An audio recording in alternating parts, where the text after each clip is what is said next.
शागिर्दों के पांव धोना। ईद फसा से पहले जब यस्सु ने जान लिया कि मेरा वो वक्त आ पहुंचा कि दुनिया से रुखसत होकर बाप के पास जाऊं, तो अपने उन लोगों से जो दुनिया में थे जैसी मोहब्बत रखता था, आखिर तक मोहब्बत रखता रहा।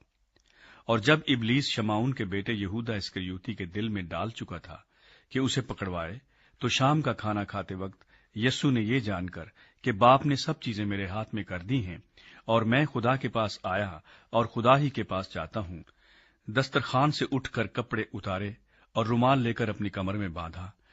इसके बाद बर्तन में पानी डालकर शागिर्दों के पांव धोने और जो रुमाल कमर में बंधा था उससे पूछने शुरू किए।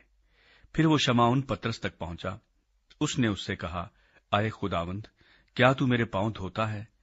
यस्सु ने जवाब में उससे कहा कि जो मैं करता हूं तू अब नहीं जानता, मगर बाद में समझेगा।